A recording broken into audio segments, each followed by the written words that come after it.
तो hello guys, welcome back. एक बार फिर से स्वागत है आप सबका हमारे ब्रांड न्यू रिवीजन वीडियो में। और इस रिवीजन वीडियो में हम लोग जो है जनरल क्लॉज एक्ट का पूरा रिवीजन करने वाले। तो बिना किसी देरी के जो है हमारे इस रिवीजन के साथ हम लोग शुरू करते हैं। सबसे पहले हम लोग एक्ट के बारे में देख लेते हैं। तो act refers to an offence, civil wrong या फिर इलीगल ओमिशन। ये तीनों में से कोई भी चीज़ अगर आप करते हो तो हम बोलेंगे आपने कोई एक एक्ट किया हुआ है, तो उसको आप एक्ट से जो है रिफर करते हो। उसके बाद आता है आपका एफिडेविट, ओथ या फिर स्वेयर। तीन अलग अलग आप जो है इसके नाम पकड़ते हो, जो कि इंक्लूड करेंगे अफर्मेशन या फिर डिक्लेरेशन। अगर आप बोलते हो एफिडेविट आप दे रहे हो तो मतलब आप या तो कुछ चीज़ अफर्म कर रहे हो या फिर आप कुछ चीज़ डिक्लेयर कर रहे हो। Same for oath, same for swear. अगर आप कुछ भी चीज़ ओथ ले रहे हो या फिर कोई भी आप स्वेयर कर रहे हो तो आप बेसिकली एक अफर्मेशन दे रहे हो या फिर डिक्लेरेशन दे रहे हो। उसके बाद हम लोग आ जाते हैं यहाँ पे सेंट्रल गवर्नमेंट के ऊपर। तो सेंट्रल गवर्नमेंट, अगर आपका कुछ भी एक्ट अगर आप करते हो, कुछ भी एनीथिंग जो है किया जाता है आपके commencement of constitution of India से पहले, तो वो ये माना जाएगा कि गवर्नर जनरल काउंसिल के द्वारा जो है एसेंट उसको मिला हुआ है। और अगर वो कुछ भी कमेंसमेंट के बाद हो रहा है आपके कॉन्स्टिट्यूशन ऑफ इंडिया से, तो उसको प्रेसिडेंट का एसेंट जो है लेना पड़ेगा।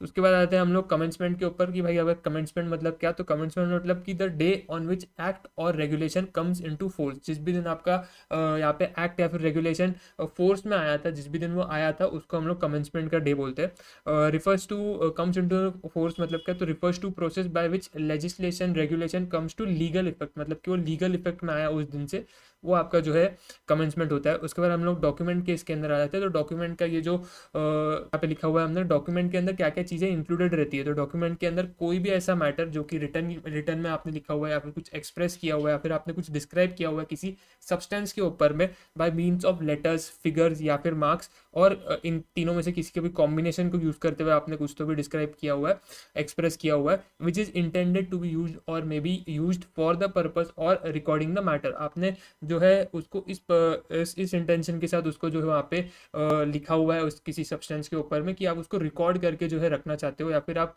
चाहते हो कि वो एज ए रिकॉर्ड रहे, या फिर आप उसको आप रिकॉर्ड ही कर रहे हो। इसमें एग्जाम्पल के तौर पे आप ले सकते हो बुक्स हो गए, आपकी फाइल्स हो गए, आपके पेंटिंग्स हो गए, आपके जो कंप्यूटर के फाइल्स होते हैं, वो सारी चीज़ें इसके अंदर इंक्लूडेड होते हैं। उसके बाद हम लोग आ जाते हैं इनैक्टमेंट के ऊपर। इनैक्टमेंट के अंदर क्या क्या चीज़ें आपकी आ जाती है। तो इनैक्टमेंट के अंदर कोई भी आपका रेगुलेशन आ जाता है, ठीक है। कोई भी रेगुलेशन ऑफ बंगाल, मद्रास या फिर बॉम्बे कोड, एनी प्रोविजन और regulation content in any act, वो आपका इनैक्टमेंट ही होता है।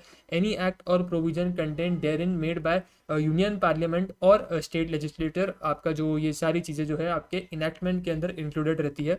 उसके बाद आपके फाइनेंशियल ईयर के डेफिनेशन पे हम लोग आए थे। तो फाइनेंशियल ईयर मतलब क्या, year commencing on the first day of April, ठीक है। उसके बाद आपका ईयर आ जाता है, एकदम मतलब बेसिक बेसिक चीज़ें इन्होंने बता के रखी। ईयर मतलब क्या, तो ईयर मतलब जो कि आपका ब्रिटिश कैलेंडर के अकॉर्डिंग जनवरी टू दिसंबर, वो आपका ईयर कहला जाता है।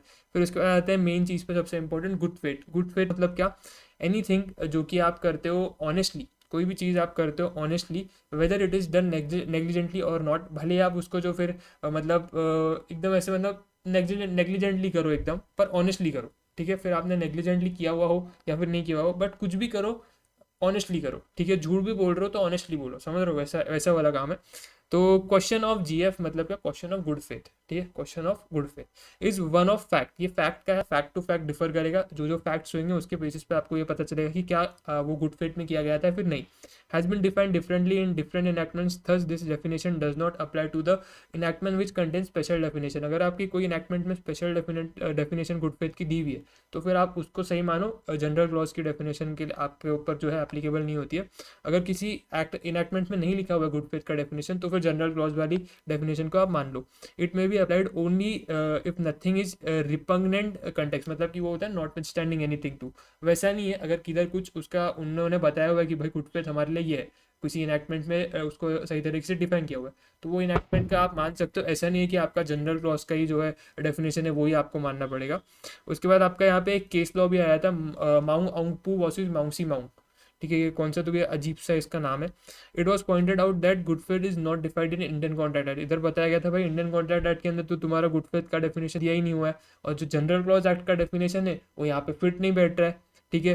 तो डेफिनेशन ऑफ गुड फेथ में be taken as practical guide हम ये नहीं बोल रहे जनरल क्लॉज एक्ट के अंदर जो आपको डेफिनेशन हम लोग दे रहे हैं आप उसको पूरा का पूरा वैसे का वैसे ही मान लो। उसको आप एक गाइड की तरह लो और उसको जो है गाइड की तरह लेते हुए जो है देखो कि आपके वो फैक्ट्स जो है उसके ऊपर वो फिट बैठ रहा है कि नहीं। ठीक है, understanding the expression in Indian contract act, समझो क्या आपके फैक्ट्स है और उसके बेसिस पे आप ये देखो कि भाई आपका जनरल क्लॉज एक्ट का डेफिनेशन उस पर फिट बैठ रहा है कि नहीं। Definition is that nothing is done to be in good faith which is done without due care. आप ये नहीं बोल सकते कि भाई मैंने ये तो गुड फेथ में किया था लेकिन आपने उसको ड्यू केयर मतलब आपने आपका ड्यू केयर एक्सरसाइज ही नहीं किया था। ठीक है, as a man of ordinary prudence आपको एक पर्टिकुलर चीज़ को अगर आप खरीद रहे हो तो आपको उसको इंस्पेक्ट करके खरीदना चाहिए, अच्छे से देख के खरीदना चाहिए। लेकिन आप अगर उसको बिना देखे खरीद लेते हो, बिना इंस्पेक्ट किए खरीद लेते हो, जो कि आपको करना चाहिए था, तो आप ये नहीं बोल सकते भाई मैंने तो गुड फेथ में किया था वो। ठीक है ना। तो आपको जो ड्यू केयर एक्सरसाइज करना है, अगर ड्यू केयर एक्सरसाइज किया है तो फिर आप बोल सकते हो हाँ भाई आपने गुड फेथ में किया हुआ है, आपने पूरा अपने अटेंशन के साथ वो काम करना था और एक ऑर्डिनरी प्रूडेंस वाला बंदा जैसे काम करता है आपने वैसा करना चाहिए था, तो आप बोल सकते हो हाँ गुड फेथ में किया हुआ है। ऑनेस्ट अगर आप ऑनेस्ट परचेस कर रहे हो लेकिन केयरलेसली कर रहे हो तो फिर आप ये नहीं बोल सकते हो कि भाई आप गुड फेथ में कर रहे हो उसको। ठीक है, फिर गवर्नमेंट के अंदर आपका सेंट्रल गवर्नमेंट स्टेट गवर्नमेंट दोनों इंक्लूडेड रहती है। फिर इमूवेबल प्रॉपर्टी आपका नवंबर 23 में इसके ऊपर एक एमसीक्यू आया था। इमूवेबल प्रॉपर्टी इंक्लूड क्या करती है, लैंड इंक्लूड करती है। कोई भी benefit benefit benefit arising out of land वो भी इंक्लूडेड रहता है। Things attach to the earth और permanently fasten to anything attach to earth, जैसे ट्रीज ये परमानेंटली अटैच होते हैं, जब तक हम उसको उखाड़े वगैरह नहीं तब तक लिए वो उसको अटैच होते हैं, तो वो भी आपके इमूवेबल प्रॉपर्टी माने जाते हैं ट्रीज। तो इमूवेबल प्रॉपर्टी मतलब क्या, जो भी मूवेबल प्रॉपर्टी नहीं है। ठीक है, अदर देन मूवेबल प्रॉपर्टी सारी आपकी मूवेबल प्रॉपर्टी हो जाती है। और उसके अंदर क्या क्या चीज़ें इंक्लूडेड रहता है ये हम लोगों ने देख लिया। उसके बाद यहाँ पे भी एक केस लगा हुआ था Shantabai versus state of Bombay. यहाँ पे क्या हेल्ड किया गया था, supreme court held that trees must be immovable property because वो अटैच है आपके अर्थ से। उनके रूट्स वगैरह अर्थ के अंदर गड़े हुए रहते हैं, वो इजीली निकल नहीं सकते, आपको उसको काटना पड़ेगा एंड जड़ से भी आप उखाड़ने में बहुत ज़्यादा दिक्कत होती है, तो आप उसको इमूवेबल प्रॉपर्टी बोलोगे। फिर जो भी आपके घर के दरवाजे हो गए, खिड़की हो गए, ये सारे भी इमूवेबल प्रॉपर्टी के अंदर आते हैं। उसके बाद आपका कोई भी एग्रीमेंट हुआ है, अगर आपको फॉरेस्ट प्रोड्यूस को जो है किधर भी लेके जाना है, तेंदू लीव्स हो गए, टिम्बर हो गया, अभी तेंदू लीव्स अगर मेरे को चाहिए तो खुद तो मेरे पास आएंगे नहीं, मेरे को किसको कांटेक्ट देना पड़ेगा, तो तेंदू लीव्स क्या है वो भी इमूवेबल प्रॉपर्टी है। उसके बाद आपका जो है राइट ऑफ वे एक्सेस, अगर आपका कोई भी रोड्स रास्ते वगैरह है वो भी इमूवेबल प्रॉपर्टी है, रास्ता तो मैं किधर उखाड़ के लेके नहीं जा सकता, तो वो भी इमूवेबल प्रॉपर्टी के अंदर आएगा। उसके बाद आता है राइट टू ड्रेन वाटर, ये इमूवेबल प्रॉपर्टी नहीं है। फिर आपके जो भी इंश्योरेंस पॉलिसीज होते हैं आपके इमूवेबल प्रॉपर्टी के जो कवर करते हैं वो भी इमूवेबल प्रॉपर्टी नहीं माने जाते। फिर एक और एक यहाँ पे केस लगा हुआ था आपका आनंद बहरा वर्सेस स्टेट ऑफ ओडिशा का, जिसके अंदर राइट टू कैच फिश या फिर राइट टू कैरी फिश ये जो है इमूवेबल प्रॉपर्टी मानी गई थी, कि आप अगर फिश को पकड़ के कहीं पे लेके जा रहे हो तो वो फिश इमूवेबल प्रॉपर्टी है, क्योंकि आप जब तक वो फिश पानी में तब तक वो मूव कर रही है, जैसे ही आपने उसको पानी से बाहर निकाल दिया तो वो थोड़ा ना मूव कर पाएगी खुद से, तो वो इमूवेबल प्रॉपर्टी हो जाएगी। ऐसे केस लॉ के अंदर जो है डिसीजन आया हुआ है, मॉड्यूल में लिखा हुआ है, तो मानना पड़ेगा, कुछ कर नहीं सकते। उसके बाद आता है सेक्शन 5। सेक्शन 5 के अंदर क्या होता है, coming into operation of enactment, कब आपका एक इनैक्टमेंट ऑपरेशन में आता है, तो जब भी अगर उसका कोई स्पेसिफाइड डेट है, अगर आपने इनैक्टमेंट को लाते समय एक डेट दिया हुआ है कि भाई इस डेट से ये जो है इसका लीगल इफेक्ट जो है हो जाएगा, तो वो उस डेट से हो जाएगा जो भी प्रिस्क्राइब होगी आपके ऑफिशियल गैजेट में। ठीक है, तो उस डेट से वो हो जाएगा जो भी ऑफिशियल गैजेट में आपने डेट दिया हुआ है।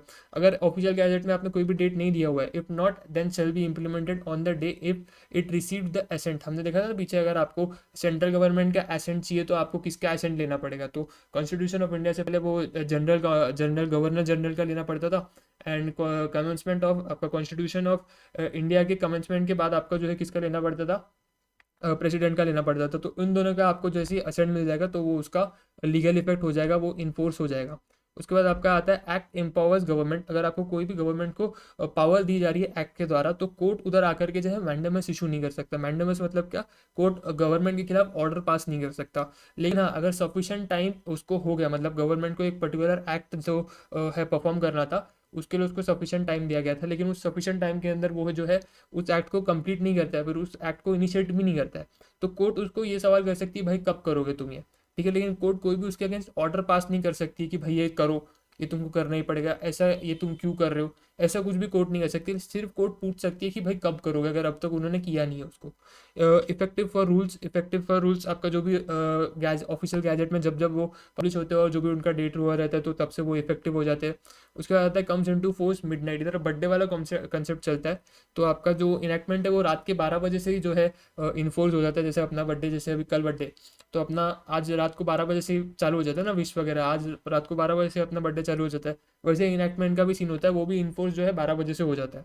उसके बाद आता है ये प्रोस्पेक्टिवली अप्लाई होता है, रेट्रोस्पेक्टिवली आपके इनैक्टमेंट्स अप्लाई नहीं होते। उसके बाद आते हैं हम लोग अगले सेक्शन की तरफ, सेक्शन 6 जो कि बात करता है इफेक्ट्स ऑफ रिपील का। ये बड़ा इंपॉर्टेंट सेक्शन है। जैसे कि अपने को पता है कंपनीज एक्ट के जो है अलग अलग ईयर के अलग अलग एक्ट्स आए हुए, जैसे 2013 का अलग है, 1956 का अलग है, फिर उससे पहले 1913 का था। तो कोई भी अगर अब जैसे 2013 आया तो 2013 1956 या फिर 1913 को रिपील करके आया, मतलब उसको ख़त्म करके नया एक्ट हम लोग लेकर आए। तो जैसे कि इधर हम लोग जो है ये पावर किसके पास है रिपील की, तो आपके रेगुलेशंस के अकॉर्डिंग ये सीजी वगैरह के पास पावर रहते हैं, ठीक है। उसके बाद आपका रिपील जो है, रिपील का आपका इफेक्ट क्या रहेगा, मतलब अगर आपने एक एक्ट को रिपील कर दिया तो उसका इफेक्ट क्या रहेगा, मतलब किन किन चीज़ों को वो इफेक्ट करेगा। तो सबसे पहली बात तो आप वो उस एक्ट को रिवाइव करके लेकर नहीं आ सकते हो। अगर आपने किसी भी चीज़ को रिपील कर लिया ना तो वापस वो रिवाइव नहीं की जा सकती। मतलब जैसे बंदा मर गया एक बार तो उसको अपन वापस जिंदा नहीं कर सकते, ठीक है। तो वैसे ही केस है, अगर आपने एक चीज़ को रिपील कर लिया तो आप उसको वापस जिंदा नहीं कर सकते, ठीक है। लेकिन इसका मतलब ये नहीं है कि अगर आपने कोई एक पर्टिकुलर एक्ट को जो है रिपील कर दिया तो उसके अंदर जो आपकी ऑब्लिगेशंस बनती थी, उसके अंदर जो आपके राइट्स बनते थे वो खत्म हो गए, ऐसा नहीं है। वो जो है उनको कोई भी उन पे कुछ भी इफेक्ट नहीं रहता। अगर 1913 के एक्ट में आपका कुछ कोई तो भी राइट हुआ या फिर कोई आपके ऊपर पनिशमेंट हुई चल रही होगी, कोई आपका रेमेडी उसके अंदर होगा, तो वो 1913 के रिपील होने की वजह से उस पर कुछ भी इम्पैक्ट नहीं रहेगा। वो एज इट इज़ आपके पास वो राइट रहेगा, वो या फिर वो पनिशमेंट आपके ऊपर एप्लीकेबल रहेगी। तो उसके ऊपर जो है कोई भी दिक्कत नहीं आएगी रिपील होने की वजह से। लेकिन एक बार जो चीज़ रिपील हो गई आप उसको वापस जिंदा करके नहीं लेकर आ सकते हो, ठीक है। तो कोई भी लिटिगेशन वगैरह अगर आपका 1956 के एक्ट में चल रहा होगा जो कि अभी रिपील हो चुका है, तो वो अनअफेक्टेड है, वो वैसे का वैसे रहेगा। लेकिन उसके बाद आपके ऊपर उसके एक्ट के अकॉर्डिंग कोई भी जो है एक्शन नहीं लेंगे। जो ऑनगोइंग थे वो चलते रहेंगे, उनका कोई दिक्कत नहीं है। उसके बाद यहाँ पे एक केस लॉ भी हुआ था, नारंगपुरा गाम धर्मोदा मिका ट्रस्ट वर्सेस राम तुजी राम मांझी। पता नहीं, अलग अलग इनके भलते भलते नाम है, देख लेना, मॉड्यूल में भी तुमको मिल जाएंगे और नोट्स तुमको पता टेलीग्राम चैनल पे अवेलेबल है। रिपील ऑफ प्रोविजन जो है डिफरेंट है आपकी डिलीशन से।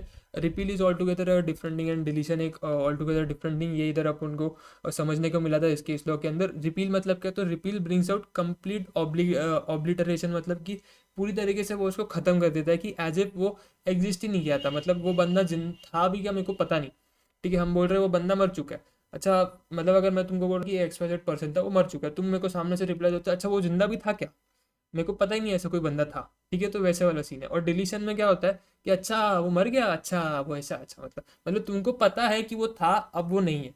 और रिपील में तुमको पता ही नहीं वो था भी क्या, वैसा वाला सीन है, समझ रहे हो। तो repeal brings out complete obliteration of provision as if it never existed. और deletion takes effect from the date of legislature effecting the set deletion never to effect total wiping out. Total wiping out नहीं होता है of the provision as if never existed. तो वैसा वाला case नहीं रहता कि भाई ये कभी था भी क्या डिलीशन के अंदर। उसके बाद हम लोग आ जाते हैं अगले सेक्शन में, सेक्शन 7। सेक्शन 7 आपका रिवाइवल की बात करता है। आप रिवाइव कर सकते हो एक पर्टिकुलर चीज़ को, बट आपको उसका पर्पस जो है बताना पड़ेगा। उसके बाद आता है टाइम। टाइम के अंदर क्या होता है आपका, टाइम में जब फ्रॉम वाला डेट होता है उसको आपको एक्सक्लूड करना रहता है और टू वाले डेट को आपको इंक्लूड करना रहता है, यानी कि जो लास्ट डेट रहेगा वो इंक्लूड आपको करना पड़ेगा। उसके बाद हम लोग सेक्शन 10 पे आ जाते हैं। सेक्शन 10 आपका कंप्यूटेशन ऑफ टाइम आपको सिखाता है, जो कि आपको बताता है कि अगर आपको एक काम करना था, सपोज एक एक्ट आपको करना था कि आपको कुछ डॉक्यूमेंट्स है जो कि कोर्ट या फिर ऑफिस में जो है लेकर जाके जमा करवाने, लेकिन उस दिन पे, जिस दिन पे आपको जाना था, जो भी आपको प्रिस्क्राइब डेट दी गई थी, जो भी उसको प्रिस्क्राइब पीरियड दिया गया था, आप उस डेट पे गए, ठीक है, या फिर आप उसके लास्ट डेट पे गए और ऑफिस और या फिर कोर्ट जो है वो बंद निकला। तो वैसे केस में आपको जो है जब भी कोर्ट जो है अगले दिन खुलेगा आपको तभी तुरंत जो है पहुंच जाना है। और ऐसा माना जाएगा कि जिस दिन ये काम होना था उसी दिन वो काम हुआ है। तो इसको एक बार पढ़ लेते हैं, अगर थोड़ा सा तुमको समझ में नहीं आएगा तो। Act to be in court और ऑफिस ऑन सर्टन डे और within prescribe period if close on that day. अगर कोर्ट या ऑफिस उस दिन पे क्लोज है या फिर आप लास्ट डे पे गए थे तो लास्ट दिन पे वो जो है क्लोज निकला, तो act shall be consider as done in due course in due time if it is done on next day afterwards on court is open. जिस भी दिन अगले दिन जिस भी दिन आपका जो कोर्ट ओपन होगा उस दिन पे आप जाकर के अगर वो एक्ट कर देते हो तो हम ऐसा मान लेंगे कि जिस दिन पे ये होना वाला था ये उसी दिन पे हुआ है। उसके बाद आता है measure distance in a straight line on a horizontal plane, क्या बात की थी इन्होंने। उसके बाद आता है सेक्शन 13 जेंडर एंड नंबर। आपका जो भी वर्ड्स इंपोर्टिंग मैस्कुलिन जेंडर है वो आपका इंक्लूड करेंगे फीमेल जेंडर को भी, यानी कि ही इंक्लूड शी। और जितने में जो भी आपका जो भी चीज़ आपकी सिंगुलर सेंस में लिखी गई है उसको मतलब आप प्लूरल सेंस में भी ले सकते हो और वाइस वर्सा भी आप कर सकते हो। उसके बाद आता है section 16, power to make appointment includes power to suspend और डिसमिस। अगर आपके पास अपॉइंटमेंट का पावर है तो आपके पास डिसमिस करने का भी पावर है। Power to issue notification order scheme rule shall also include power to amend vary और रिसाइन सच नोटिफिकेशन और ऑर्डर और स्कीम। उसके बाद हम लोग अगले सेक्शन पे आते हैं, सेक्शन 22, जो कि बात करते हैं रूल्स बायलॉज और orders shall not take effect till commencement of this act और regulation but can be made before commencement of this act. आप एक्ट से कमेंट्स होने से पहले जो है रूल्स वगैरह बना के रख सकते हो, लेकिन जब तक वो कमेंट्स नहीं होते तब तक वो जो है इन्फोर्स नहीं हो पाएंगे। तो सबसे पहले आपका जो है बेसिकली एक ड्राफ्ट तैयार होता है। वो ड्राफ्ट आपका आप जो है एक स्पेसिफिक डेट पे ओपन करते हो पब्लिक के कमेंट्स वगैरह के लिए। उसके बाद पब्लिक अपने जो है ऑब्जेक्शंस कमेंट्स वगैरह वो देगी, आप उसको कंसिडर करोगे। उसके बाद आप उसको फाइनली ऑफिशियल गैजेट में पब्लिश करोगे। और जब आप ऑफिशियल गैजेट में उसको पब्लिश करते हो तो वो आपके लिए एक कंक्लूसिव प्रूफ बन जाता है। ठीक है। तो उसके बाद हम लोग अगले सेक्शन पे आ जाते हैं। अगला सेक्शन आता है आपका सेक्शन 26, जो कि बात करता है ऑफेंस पनिशेबल अंडर 2 और मोर इनेक्टमेंट्स। अगर आपको 2 या 2 से ज़्यादा इनेक्टमेंट के अंदर पनिशमेंट मिल रही है तो वैसे सिचुएशन में क्या होगा। तो अगर आपका प्रोसिक्यूशन जो है चल रहा है in both acts but punishable not in 2 acts, आपका प्रोसिक्यूशन जो है वो दोनों एक्ट्स में चल सकता है, लेकिन आपको पनिशमेंट दोनों एक्ट्स में नहीं मिल सकती एक ही गलत चीज़ के लिए। मतलब आपने सपोज आपने जो है कुछ जो है फ्रॉड किया, तो आपको फ्रॉड के लिए जो है 2 एक्ट्स में जो है पेनल्टी नहीं लग सकती। आपको फ्रॉड के लिए एक ही एक्ट में पेनल्टी लग सकती है, क्योंकि आपने सिर्फ फ्रॉड किया। अगर हो सकता है आपने फ्रॉड भी किया हुआ है, फ्रॉड किया हुआ है एंड आपने कुछ और XYZ भी गलत काम किया हुआ है, तो उसके चलते आपके ऊपर जो है मतलब अगर आप एक एक ही कांड कर रहे हो तो एक कांड के लिए 2 एक्ट्स में पनिशमेंट नहीं हो सकती। लेकिन अगर आप 2 अलग अलग कांड कर रहे हो तो उसके लिए आपको फिर 2 पनिशमेंट्स हो सकती है, क्योंकि वो डिफरेंट है, सेम नहीं है। पढ़ते एक बार समझते हैं। Prosecution in both acts, prosecution आपके दोनों एक्ट पे चल सकता है, बट आप पनिशेबल सिर्फ और सिर्फ एक एक्ट में ही होगे। डिफरेंट ऑफेंस के लिए आपको जो है डिफरेंट पनिशमेंट रहेगा। सेम एक्ट के लिए आप जो है दो बार पनिश नहीं किए जा सकते। उसके बाद आ जाता है हम लोग सेक्शन 27 पे, meaning of service by post. Last section रहेगा हमारे इस पूरे एक्ट का। Unless otherwise service shall be deemed to be effected by properly addressing. आपने प्रॉपरली एड्रेस करना चाहिए। आपने जो है एडवांस में उसकी पेमेंट भी की हुई होनी चाहिए एंड आपने जो रजिस्टर्ड पोस्ट है उसके थ्रू जो है उसको पोस्ट किया हुआ होना चाहिए। तो हम लोग मान लेंगे कि आपने जो है सही तरीके से जो है सर्विस किया हुआ है आपके पोस्ट का। Letter containing document have been effective when delivered in ordinary course of post. जब वो ऑर्डिनरी कोर्स ऑफ पोस्ट में डिलीवर हो चुका है तो हम लोग मान लेंगे कि भाई वो आपका जो भी लेटर डॉक्यूमेंट वगैरह है वो उसकी डिलीवरी इफेक्टेड हो चुकी है। उसके बाद आता है आपका कुछ केस लॉज आते हैं जो कि आपको बुक से रेफर करने। मैंने यहाँ पे केस लॉज के नाम लिखे नहीं है, लेकिन उन केस लॉज का क्या कंक्लूजन आया है वो मैंने यहाँ पे लिखा हुआ है। तो केस लॉ में आपको मेरे पास बुक पड़ी हुई है, मॉड्यूल पड़ी हुई है, तो मैं उसके अंदर से आपको बोल करके एक बार केस लॉ के नाम बताऊंगा, लेकिन आप भी खुद से एक बार रेफर कर लेना। नाम थोड़े कंफ्यूजिंग है और इसको याद रखने की जरूरत नहीं है, बस कंक्लूजन आपको पता रहना चाहिए। तो कंक्लूजन यहाँ पे कवर्ड है। तो जैसे कि एक यहाँ पे केस हुआ था आपका United commercial bank versus Bhimsen Makhija का। इसके अंदर ये बोला गया था कि अगर आपने कोई डॉक्यूमेंट है, कोई पोस्ट है जो कि रजिस्टर्ड पोस्ट एक्नॉलेजमेंट ड्यू के थ्रू भेजना था, तो आप उसके बदले में रजिस्टर्ड पोस्ट नहीं कर सकते। मतलब जिधर आपको RPAD करना था वहाँ पे आप RP करके ये नहीं बोल सकते हो कि भाई मेरा काम हो गया। ठीक है, तो वो उसको आप जो है उसके सब्सटीट्यूट नहीं कर सकते। आप इसको रजिस्टर्ड पोस्ट एक्नॉलेजमेंट ड्यू के थ्रू आपको भेजना था तो आपको उसी के थ्रू भेजना पड़ेगा। हम लोग रजिस्टर्ड पोस्ट को उसका सब्सटीट्यूट मान के जो है टेनेबल नहीं मानेंगे, वो टेनेबल नहीं है।